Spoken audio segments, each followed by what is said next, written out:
Pathology from Pathoma. सबसे पहले हम बोन का थोड़ा सा इंट्रोडक्शन देख लेते हैं।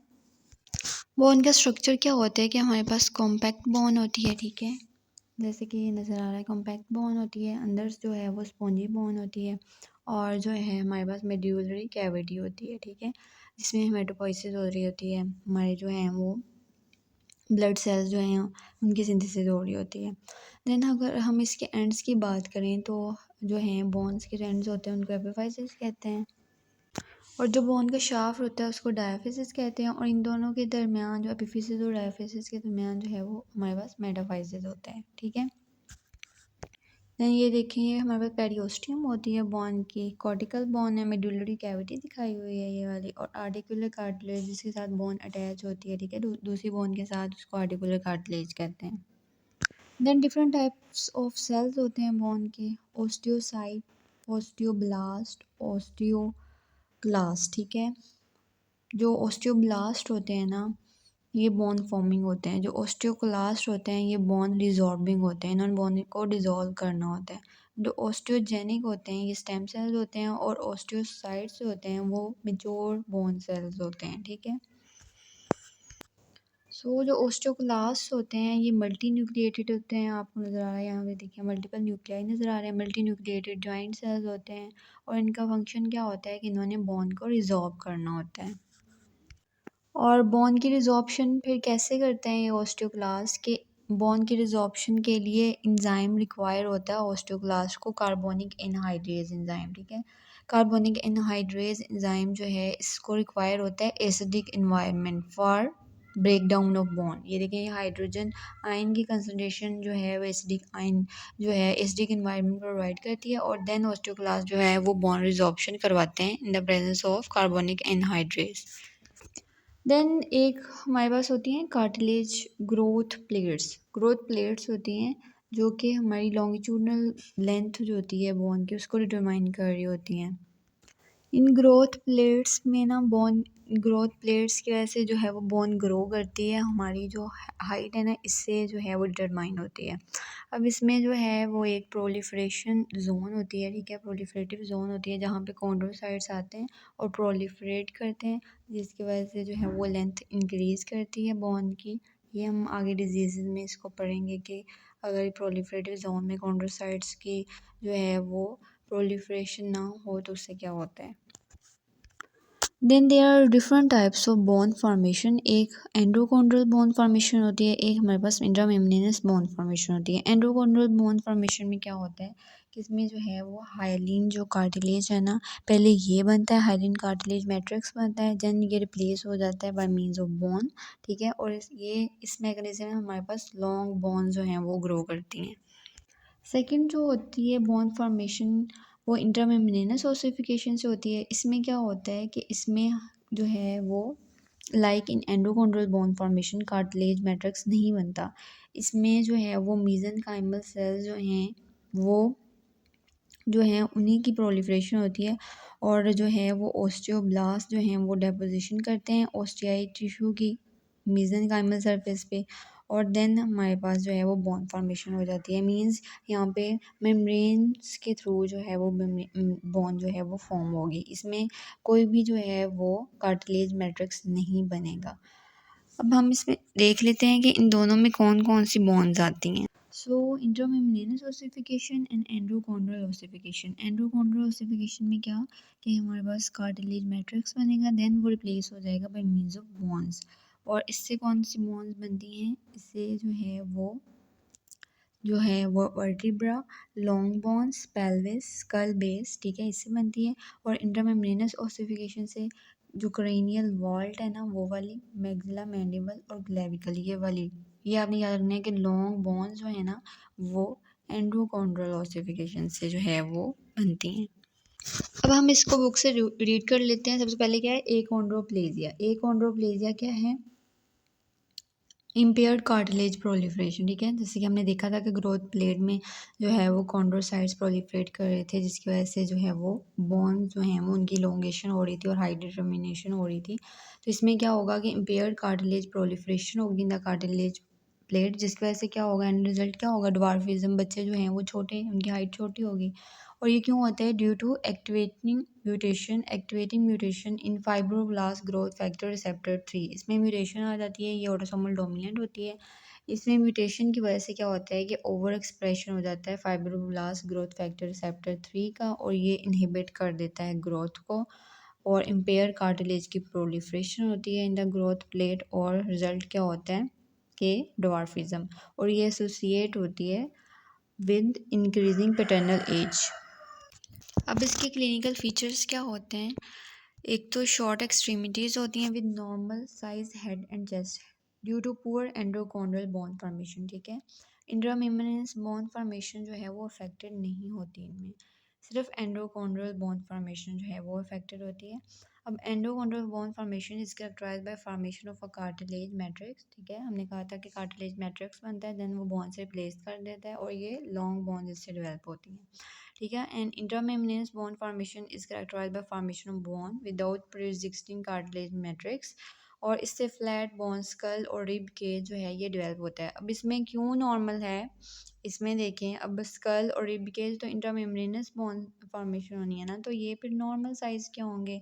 इसमें सिर्फ एंडोकॉन्ड्रल बोन फॉर्मेशन है, तो लॉन्ग बोन जो हैं वो अफेक्टेड होंगे इसमें। शॉर्ट एक्सट्रीमिटीज़ इसी वजह से होंगी कि एंडोकॉन्ड्रल बोन फॉर्मेशन जो है वो अफेक्टेड है। अब जो ये वाले पर्सन्स होते हैं, इनमें क्या होता है कि इनका जो मेंटल फंक्शन और लाइफ स्पाइन और फर्टिलिटी होती है ना, वो अफेक्ट नहीं होते, ये नॉर्मल लोगों की तरह ही ये ज़िंदगी जो है वो अपनी गुजारते हैं। ये देखें एकोंड्रोप्लेजिया, अब इसमें देखें उसका जो हेड है और चेस्ट है वो नॉर्मल है, लेकिन उसके हैंड्स डिजिट्स देखें, ठीक है, लॉन्ग बोन्स देखें, वो जो है स्मॉल एंड डवार्फिज्म है उसको। Next is osteogenesis imperfecta. अब इसमें क्या होगा कि डिफेक्ट होगा बोन फॉर्मेशन में, जिसकी वजह से क्या होगा? स्ट्रक्चरली वीक बोन होगी। और अब ये क्यों ज़्यादातर मोस्टली ऑटोसोमल डोमिनेंट होता है? Due to defective collagen type 1 synthesis. जो बोन होती है हमारी, उसमें टाइप 1 कोलेजन होती है, तो उसकी अगर सिंथेसिस में कोई मसला होगा तो ये ओस्टियोजेनेसिस इम्परफेक्टा करवा सकता है। क्लिनिकल फीचर्स क्या हैं इसके? मल्टीपल फ्रैक्चर्स ऑफ बोन, ठीक है, जब कोलेजन नहीं होगी बोन में तो मल्टीपल फ्रैक्चर्स होंगे बोन के। इसके अलावा ब्लू स्क्लेरा होगा, स्क्लेरा में भी कोलेजन होती है, जिसकी वजह से जो है जब थिनिंग हो जाएगी स्क्लेरल कोलेजन की, तो अंडरलाइन कोराइडल वेन्स जो हैं वो नज़र आती हैं। इसके अलावा जो मिडिल ईयर की बोन्स होती हैं ना, उसमें भी कोलेजन होता है, जिसकी वजह से वो इजीली फ्रैक्चर कर जाएंगी अगर कोलेजन नहीं होगा तो, और हेयरिंग लॉस हो जाएगा। तो पेशेंट कैसे प्रेजेंट करेगा? With multiple fractures, blue sclera and hearing loss. This is the presentation of osteogenesis imperfecta. The patient present with multiple fractures, blue sclera and hearing loss due to deficiency of type 1 collagen that is involved in the synthesis of bonds. Next हमारे पास है ओस्टियोपेट्रोसिस। अब ओस्टियोपेट्रोसिस में क्या होता है कि bone की resorption नहीं हो रही होती। बोन की रिजॉर्प्शन किसका काम था? ओस्टियोक्लास्ट का। अब जो ओस्टियोक्लास्ट हैं वो अपना फंक्शन परफॉर्म नहीं कर पा रहे, जिसकी वजह से क्या होगा? अब नॉर्मली थिक हैवी बोन हो जाएगी जो कि ईजीली फ्रैक्चर कर जाएगी, ठीक है। और ये क्यों होता है? क्योंकि हमने कहा था कि ओस्टियोक्लास्ट जो हैं उनको एंजाइम चाहिए होता है कार्बोनिक एनहाइड्रेज 2 म्यूटेशन, जिसकी वजह से जो है वो एसिडिक इन्वायरमेंट जनरेट नहीं होगा। एसिडिक इन्वायरमेंट जो है वो रिक्वायर होता है फॉर बोन रिजॉर्प्शन, ठीक है। जब कार्बोनिक एनहाइड्रेज एंजाइम की डेफिशिएंसी होगी, एसिडिक इन्वायरमेंट नहीं होगा, तो ओस्टियोब्लास्ट जो है वो बोन रिजॉर्प्शन नहीं कर पाएगा। ओस्टियोब्लास्ट जो है वो बोन बनाई जाएंगे, बोन जो है वो बहुत ज़्यादा, मतलब हर जगह कार्टिलेज की जगह भी बोन, हर जगह बोन ही बोन होगी, उसकी रिजॉर्प्शन नहीं होगी। तो देन क्या होगा कि जो है वो नॉर्मली थिक हैवी बोन होगी जो कि इजीली फ्रैक्चर कर जाएगी, ठीक है। Regarding its clinical features, there are bone fractures, ठीक है। एनीमिया होगा। क्यों एनीमिया क्यों होगा? क्योंकि हमने कहा था कि जो हमारे पास बाहर कॉर्टेक्स होती है, अंदर स्पॉन्जी बोन होती है, मिडुलरी कैविटी होती है जहाँ पे जो है वो ब्लड सेल्स बन रहे होते हैं, तो जब उनकी जगह भी बोन ले लेगी, ठीक है, क्योंकि बहुत ज़्यादा बोन बन रही है, वो डिज़ॉल्व भी नहीं हो रही, ठीक है, और तो उसकी वजह से क्या होगा?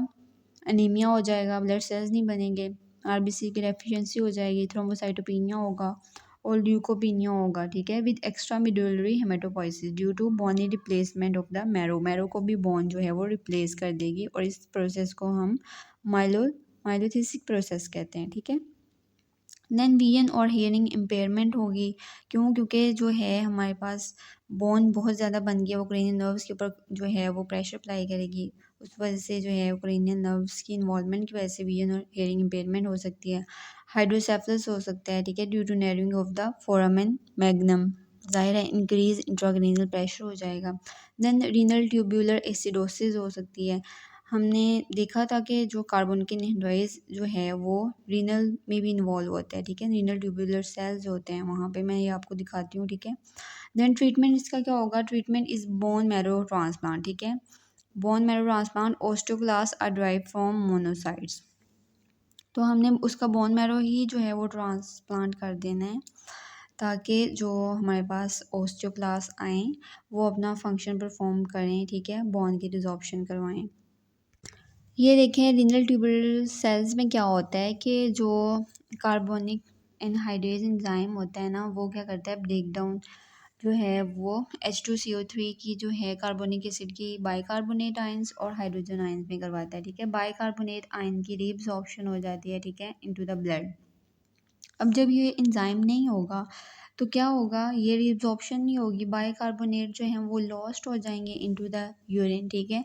जब बेस हमारी बॉडी से लॉस हो जाती है तो उसकी वजह से रिजल्ट क्या होगा, रीनल ट्यूबुलर एसिडोसिस हो जाएगी। एक तो बॉन्स पे इफेक्ट आएगा ना कि कार्बोनिक एनहाइड्रेज एंजाइम नहीं है, उसकी वजह से एसिडिक एनवायरनमेंट नहीं है, बॉन रिजॉर्प्शन नहीं होगी, दूसरा रीनल ट्यूबुलर एसिडोसिस हो जाएगी। तो ये बात होती है। नेक्स्ट डिजीज़ जो है वो हमारे पास रिकेट्स ऑस्टियोमलेसिया है। इसमें क्या होता है कि डिफेक्टिव मिनरलाइजेशन होती है ओस्टियाइड की। क्या होता है कि जो ओस्टियोब्लास्ट होते हैं, ओस्टियोब्लास्ट बोन फॉर्मिंग सेल्स होते हैं ना, वो ओस्टियाइड बनाते हैं, ठीक है।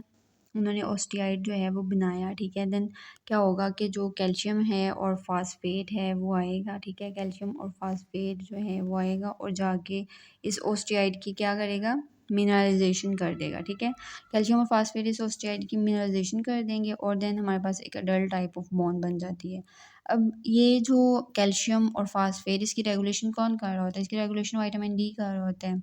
विटामिन क्या होता है कि अब रिकेट और ऑस्टियोमलेसिया में क्या होता है कि इसमें विटामिन्स के लेवल, विटामिन डी के लेवल कम हो जाते हैं, जिसकी वजह से क्या होता है, लो सीरम कैल्शियम और फास्फेट होता है।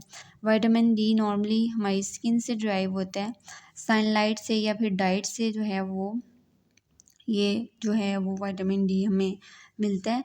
इसमें क्या होता है कि सबसे पहले इसकी हाइड्रोक्सिलेशन होती है लिवर में 25 हाइड्रोक्सिलेशन, देन इसकी जो है वो किडनी में 1 अल्फ़ा हाइड्रोक्सिलेशन होती है, ठीक है। देन ये जो है एक्टिव विटामिन डी में कन्वर्ट हो जाता है। अब ये जो एक्टिव विटामिन डी है ये क्या करता है, ये सीरम कैल्शियम और फास्फेट के लेवल जो है वो राइज़ करवाता है। ये सीरम कैल्शियम और फास्फेट के लेवल कैसे राइज़ करवाता है कि एक तो इंटेस्टाइन से एब्जॉर्प्शन ज़्यादा से ज़्यादा कैल्शियम और फास्फेट की करवाएगा, दूसरा किडनी से क्या करेगा, increase reabsorption of calcium phosphate करवाएगा, दूसरा बोन को क्या करेगा, बोन की रिजॉर्प्शन ज़्यादा से ज़्यादा करेगा ताकि कैल्शियम और फास्फेट के लेवल सीरम में ज़्यादा हो जाएं, ठीक है। अब विटामिन डी की डेफिशिएंसी हो गई है तो रिज़ल्ट क्या होगा, ठीक है। अब ये डेफिशिएंसी क्यों हो सकती है, सन एक्सपोजर नहीं है, हमारी डाइट पुअर है, माल एब्जॉर्प्शन है, लिवर फेलियर है, इसके अलावा जो है वो रीनल फेलियर हो सकता है, ठीक है। अब रिकेट्स में क्या होता है कि विटामिन डी की डेफिशिएंसी हो जाती है और अब नॉर्मल देन बोन मिनरलाइजेशन होगी। जब हमारे पास कैल्शियम और फास्फेट ही नहीं होगा तो मिनरलाइजेशन उसकी सही नहीं होगी ना, उसकी अब नॉर्मल बोन मिनरलाइजेशन होगी। Then most commonly it arises in children of less than 1 year of age, और प्रेजेंट कैसे करते हैं ये पेशेंट्स, पिजन ब्रेस्ट डिफॉर्मिटी होती है उनकी, इसके अलावा फ्रंटल बोसिंग होती है, इसके अलावा रेचिटिक रोजरी होती है, ठीक है, bowing bowing of the legs होती है। This is the bowing of legs due to vitamin D deficiency and this is pigeon breast deformity. इसमें क्या होता है कि इनवर्ड बेंडिंग हो जाती है रिब्स की और इंटीरियर प्रोट्रूजन हो जाती है स्टर्नम की। ये फ्रंटल बोसिंग है, इसमें क्या इनलार्ज फोरहेड हो गया due to osteoid deposition on the school.